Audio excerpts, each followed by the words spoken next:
Hey guys, welcome back to the channel. Today we have a video discussing why I like TCS WOWsound Decoders so much. We're gonna go through three main points. So if you're the too long didn't read, format is basically there's 3 points. One is the prototype throttle, which I think is genius. The second is the audio assist, which allows you to program with just function buttons, no programming track, nothing like that. And the third is the ability to have the user presets. So if you're just looking for this video just to see, if you don't want to watch the entire, I don't know, like 20-minute long video, feel free to just end it right here. But that's pretty much what I'm going to talk about. But anyways, now for the longer format version, I guess. As you guys know, I really like TCS WOWsound. These are, in fact, all the engines I currently have TCS WOWsound installed in. Here's two Bachmann K4s, a Broadway Limited M1B, nickel plate road, Berkshire by Pro 2000, Broadway Limited USRA Mikado, Baltimore, Ohio. This one is a PCM PRR I1SA, which is also made by Broadway Limited. PCM is actually a subdivision of Broadway Limited. And this is a Sunset Brass Santa Fe 280. Now, obviously, I have all these other engines over here, and those either don't have sound yet or have factory sound, which I'm not going to bother replacing, especially if it's good sound. So that brings me to the second point. There's a few things There's a few things I need to note before I start. I'm just talking how it's good for steam. Now, their diesels, I haven't heard anything special about them. Probably just similar, I don't know, or probably just normal, plain decoder, but as far as I know, I'm only saying their steam decoders are awesome, because that's the ones I've experienced in. And I'm also only saying they're the best compared to other on-the-market decoders. So I'm not talking about like ProtoSound 3.0. I'm not talking about Paragon 3 sound. I'm just talking about, Tsunami 2, Tsunami, Econami, Locksound, etc. And just for steam. So, okay, yeah. So with that prefaced, let's start. So, as I said, I have 3 points, right? The first point, as I said, was, what did I say? Oh, yeah, it was the prototype throttle, which I think is what they call it. I don't know if it's legit or whatever, but it's an awesome feature. So, okay, the gist of it is basically, normally the speed step indicates how fast your engine's going. So if you're going at 64 speed steps out of 128, then you're going 50% speed, right? In this case, it's different. This speed step, which on this NCE controller is right here, actually indicates how much, I guess, like steam or throttle you're pushing the engine to go. Sort of like the pedal on your car. So, if you're going at, okay, so for example, like if you're going at like 60 speed steps, right, and then you suddenly bring it to 0, the car will drift. It'll drift for a long time. And then if you apply the brakes, obviously, which is actually function 7, it will decelerate very quickly and also have brake noises and stuff. That's the gist of it. It's super useful. It's super awesome. I think it makes the operation a lot more realistic, because usually you can't get drifting unless you program the momentum into like a really drastic number, right? But in this case, drifting and everything is very natural, and it sounds realistic too. It just, it works really well. So I have this engine muted right now. Here we go. Yeah, so if we make this engine go backwards, we're gonna have it to speed step like 30.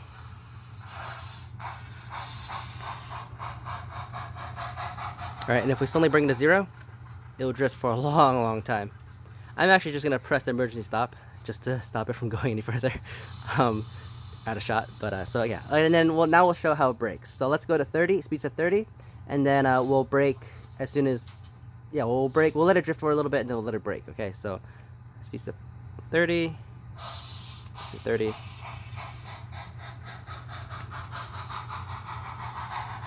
Alright, we're gonna go to 0, and then we're gonna start braking.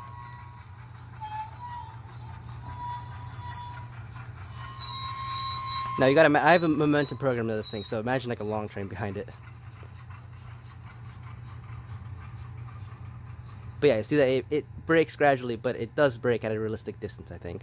So that's the thing. That's a nice thing about it, right? You could drift, brake, or accelerate instead of just having the speed. You don't get that drifting motion. You don't get the natural bit. And then right there, you heard was the brake release. So obviously, you have to have the brake release before you start the engine up again, because otherwise you'll be accelerating but also have the brakes on, and it'll make both brake school and acceleration sounds. So function 6 is brake release, in case you're wondering.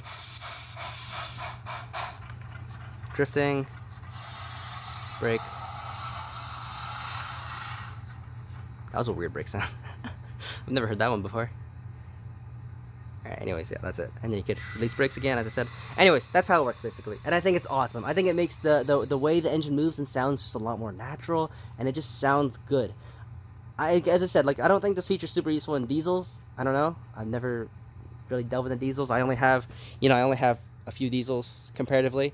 But whereas Steam, this sounds just so good, and I don't know why other manufacturers don't have it. But anyways, okay, that's the first feature, right?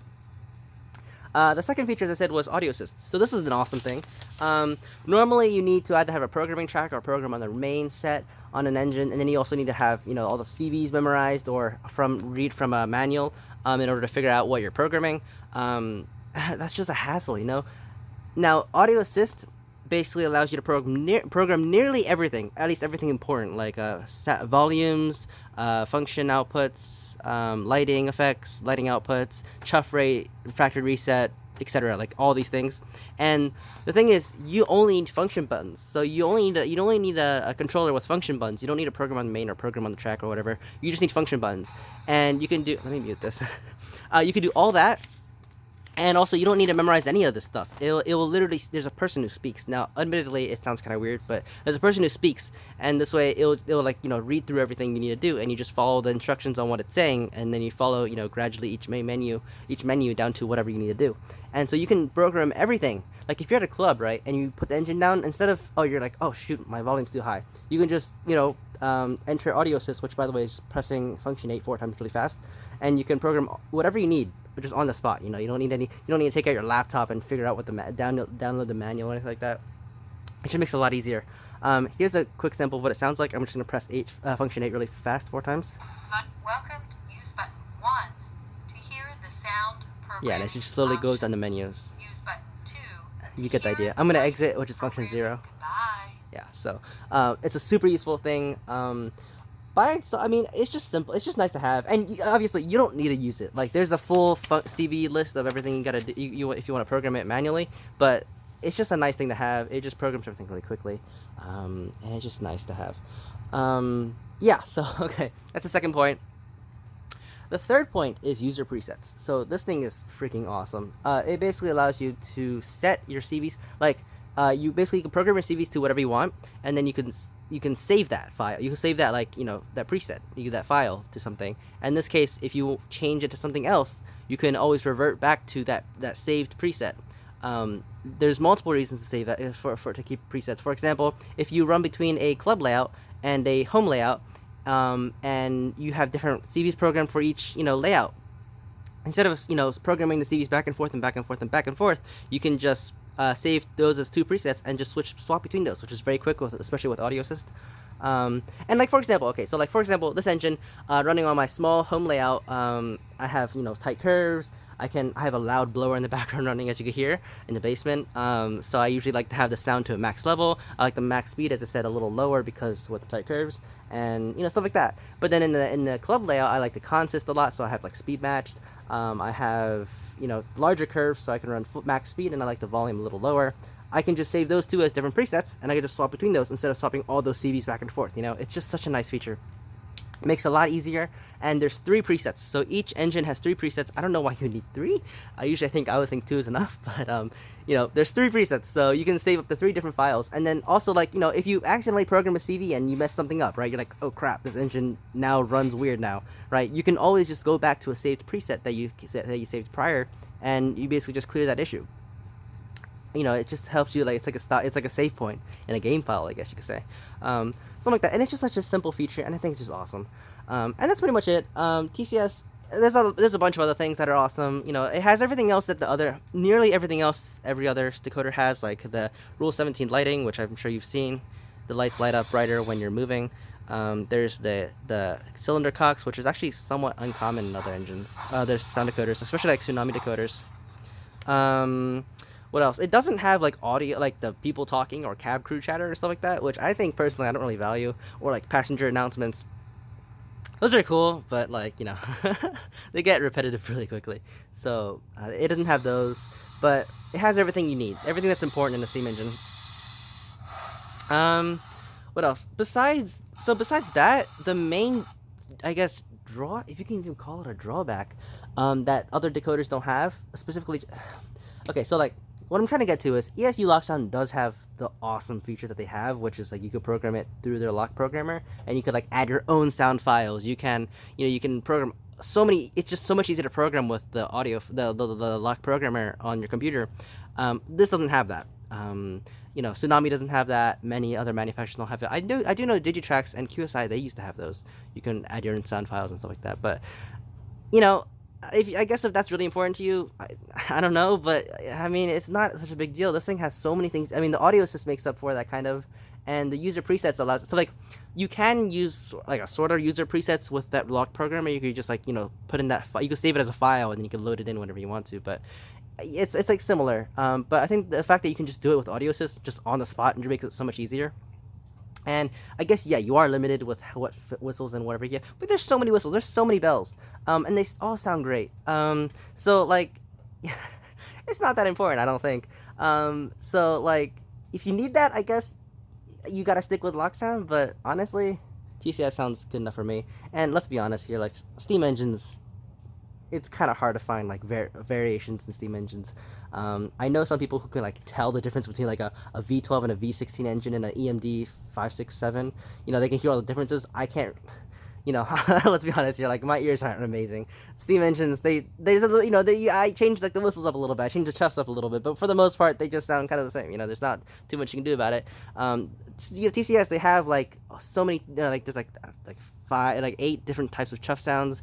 There's, I don't know, like 20 whistles, 15 bells. That's a lot of shit. So you can I'm sure you'll find what you want. And everything that's all the ones that at least I need. I guess I'm selfish because I model PRR in Santa Fe. They're really well done. So here, actually, let me show you this real quick. The Pennsylvania Banshee whistle. It's one of the hardest whistles to recreate. Okay. The Tsunami rendition just sounds like a weird like toot, like from a little logging railroad, like a little high-pitched toot. It just doesn't sound like a PR or Banshee. Broader Limited, which is well known for making their Pennsylvania engines, their whistle sounds like a computer generated audio file like this.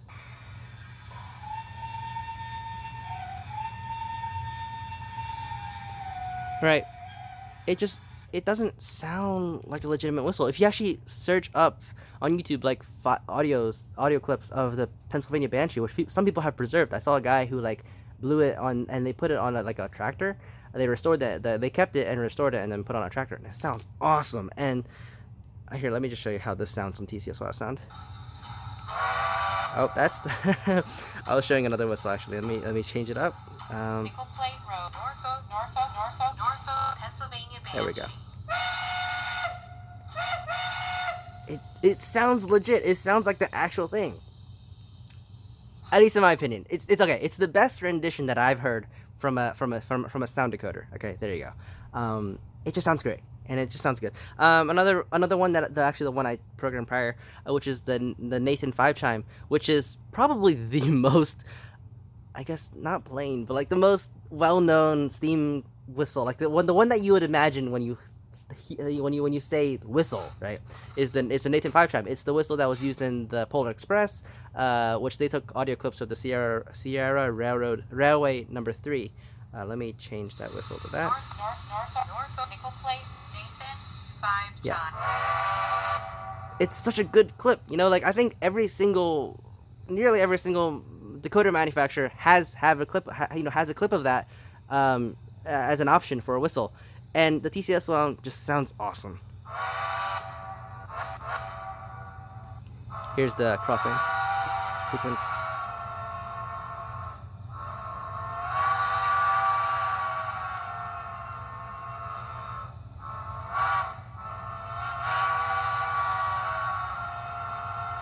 I'm gonna mute it right now. There we go. But anyways, okay. My point being is, using those as comparisons, a whistle that's really hard to recreate and a whistle that is basically common across all decoders, you can compare those sounds with the other decoder manufacturers and see, in my opinion, this is probably one of the best renditions of steam locomotive sound that you can possibly hear, coupled along with those, the prototypical throttle and all the settings of features you can do with this engine. It's just hard to beat. It's really hard to beat. And also plus the fact that These are selling for $70 on modeltrainstuff.com. Most decoders cost about $90. The Model Train Stuff, for some reason, sells these for $70, which I think is awesome. That's the reason I always buy my stuff from them. Their deals, in my opinion, are some of the best. But anyways, price honestly isn't a big difference. It's $20 cheaper, but whatever. If they were all the same price, put it this way, I would still choose TCS WOWsound. I think their stuff is awesome. I've heard in person ESU Lock Sound, Tsunami 2, etc. I've heard all of those things, more than enough. I still go back to this. I still think this is the best sounding Steam decoder. But that's just my opinion. Feel free to let me know down in the comments. And that's pretty much it. I think, whatever you choose, it doesn't really matter. Hopefully this video will help you determine or not determine what decoder you want. Ultimately, it's the sound that you prefer, which is the number one thing, so the settings really don't matter. I think these days, all decoders have decent enough settings. So honestly, it depends on just what you like, what sounds you like. And I think TCS WOWsound at least hits my heart for what the best sound is. So that's pretty much it. I hope you guys enjoyed, and I'll see you guys next time. Bye.